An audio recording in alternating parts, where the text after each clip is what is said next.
किया मध्य प्रदेश विधानसभा में एक हंगामा।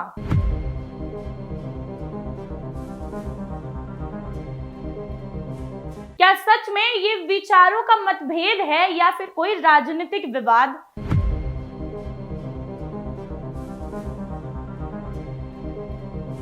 सदन से शुरू हुई कहानी आज पूरे देश में फैल गई है।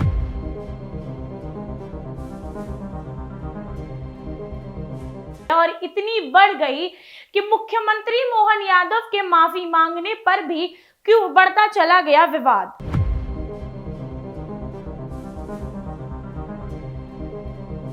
और मध्य प्रदेश का सदन बन गया जंग का अखाड़ा।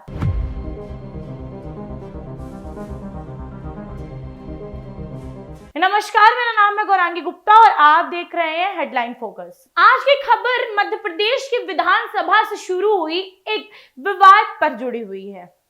उस विवाद में दो नेताओं के बीच जब आपसी मतभेद होने लगे तो एक शब्द आया जिसका शब्द का मतलब था औकात। जब ये शब्द एक मंत्री ने दूसरे नेता को बोला, एक नेता ने दूसरे मंत्री को बोला, जब आपस में विवाद होना शुरू हो गया और ये वैचारिक मतभेद आरोप प्रत्यारोप से बढ़ता चला गया तो कैलाश विजयवर्गीय की राजनीतिक पहचान पर भी बहुत सारे सवाल खड़े होने लगे। आइए पहले बात करते हैं कैलाश विजयवर्गीय की राजनीतिक जीवन और उनकी पहचान के बारे में। कैलाश विजयवर्गीय जितने मजबूत, संगठनात्मक और एक बड़े नेता के रूप में दिखते हैं, उतने ही वे अपने बयानों और आक्रामक शैली के लिए विवादों में घिरे रहते हैं। विपक्ष दल अक्सर उन पर भड़काऊ और ध्रुवीकरण करने वाली भाषा इस्तेमाल करने का आरोप लगातार लगाता है। उनके कुछ सार्वजनिक भाषणों और चुनावी माहौल में तीखी प्रतिक्रिया और राजनीतिक तापमान बढ़ाने के लिए भी उन्हें बहुत बड़ा विवादी नेता माना जाता है। पश्चिम बंगाल में पार्टी प्रभारी रहते हुए राजनीतिक टकराव और सरकार पर विवाद प्रदर्शन और विद्रोह के दौरान उनका नाम बार बार सुर्खियों में रहा। उस समय विपक्ष ने उन पर टकराव की राजनीति को बढ़ावा देने के आरोप लगाए। हालांकि भाजपा ने इन आरोपों को खारिज किया। इंदौर में एक नगर निगम अधिकारी के साथ तीखी बहस का वीडियो वायरल होने के बाद भी उनकी कार्यशैली पर बहुत सारे सवाल उठे। आलोचकों ने कहा कि उनका रवैया कई बार टकरावपूर्ण और विवादित दिखाई देता है, जिससे उनकी छवि एक सख्त लेकिन विवादित नेता के रूप में बनी हुई है। वहीं समर्थक इसे बेबाक और स्पष्टवादी शैली बताते हैं। कुल मिलाकर विजयवर्गीय की इस छवि को लगातार लोगों के सामने देखा जाता है, जिससे मजबूत राजनीतिक पकड़ के साथ साथ लगातार विवाद और तीखी बयानबाजी भी जुड़ी रहती है। मध्य प्रदेश विधानसभा में मचे एक नए राजनीतिक तूफान की आगाज भी इन्हीं के नाम से हो रही है। राज्य की सियासत में फिर एक नया उबाल आया है जब विधानसभा के गलियारों तक पहुंचा जुबानी संघर्ष नेता प्रतिपक्ष उमंग सिंगर और संसदीय कार्य मंत्री कैलाश विजयवर्गीय के बीच में शुरू हो गया।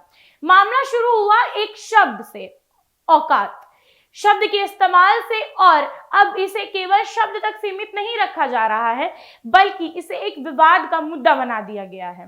मध्य प्रदेश विधानसभा में चर्चा के दौरान उमंग सिंगर ने अडानी डीलर और इंदौर में जल त्रासदी के मुद्दे को उठाया। इसी बहस के दौरान कैलाश विजयवर्गीय ने कहा कि सिंगर औकात में रहें।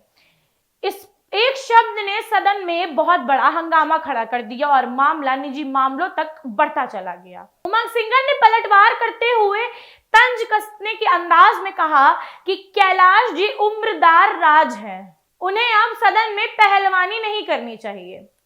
इस बयान ने राजनीति में नई हलचल पैदा कर दी और केंद्रीय मंत्री और वरिष्ठ भाजपा नेता कैलाश विजयवर्गीय का अंदाज हमेशा की तरह बेबाक रहा। जब मीडिया ने उनसे सवाल किया तो उन्होंने कहा कि कई बार हो जाता है यार, बहुत सामान्य सी बात थी कि इस तरीके का बयान उन्होंने दे दिया, कभी कभी गुस्सा आ जाता है। उन्होंने आगे कहा कि मुख्यमंत्री मोहन यादव ने काफी माफी मांग ली है और अब इसे बढ़ा चढ़ाकर क्यों पेश किया जा रहा है। उधर उमंग सिंगर ने इस मामले में लेकर बहुत ही ज्यादा सीधा और साफ जवाब दिया कि यह केवल व्यक्तिगत विवाद नहीं था बल्कि जनता के सामने सरकार की जवाबदेही का मुद्दा भी है। सिंगर ने आरोप लगाया कि इंदौर जल त्रासदी और अडानी डीलिंग के मुद्दों पर ध्यान भटकाने के लिए ऐसे विवाद किए गए हैं।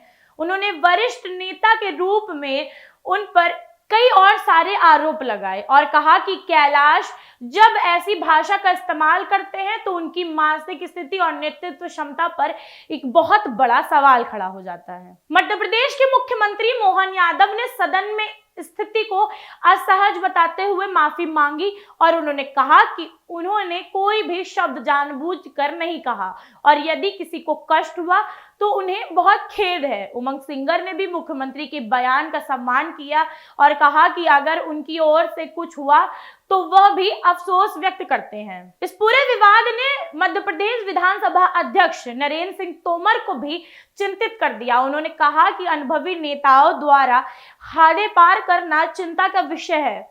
उनका मानना है कि सदन की गरिमा और राजनीति की मर्यादाओं को बनाए रखना आवश्यक है। उन्होंने सदन में सभी नेताओं से शांति और संयम बनाए रखने का आग्रह किया और कहा कि जिस तरीके से ये विवाद बहुत ही समय से चलता चला आ रहा है और लगातार कैलाश जो है अपने विवादों के लिए, अपने बयानों के लिए, चाहे फिर वो सदन में हो या फिर किसी गंभीर मामले पे हो, इस तरीके से विवादों में बने रहना उनकी छवि को आगे चल के खराब कर देता है। और पिछली बार जब जल त्रासदी को लेकर के उन्होंने अपने बयान दिए थे और कहा था कि ये घंटे का मुद्दा है, इस तरीके के जब वो विवादित बयान देते हैं और लगातार विवादों में घिरे रहते हैं तो उनके नेता होने और उनके व्यक्तित्व पर भी बहुत सारे अनेकों सवाल खड़े हो जाते हैं। केवल नेता प्रतिपक्ष की तरफ से या फिर विपक्षी नेताओं की तरफ से ही नहीं बल्कि जनता की तरफ से भी, जो उन्हें वोट देकर चयन करती है कि वो इस कार्यभार को संभालेंगे। लगातार इस खबर पर हमारी नजर बनी हुई है। आगे क्या होगा ये हम आपको जरूर बताएंगे, लेकिन इस खबर पर आप अपनी क्या राय रखते हैं हमें जरूर बताइएगा कि क्या किसी प्रदेश के इतने वरिष्ठ नेता का इस तरीके के शब्दों का उपयोग करना और अपने नेता प्रतिपक्ष को कटाक्ष करना कितना सही है। और जब जल त्रासदी या फिर मानव जीवन को अस्त व्यस्त करने वाले इस तरीके के मुद्दों पर वो घंटा जैसे असामान्य शब्दों का उपयोग करते हैं तो क्या ये एक बिंदु नहीं खड़ा करता उनके व्यक्तित्व पर, उनके कार्यशैली पर, उनके कार्यभार पर। आप देख रहे थे हेडलाइन फोकस। धन्यवाद।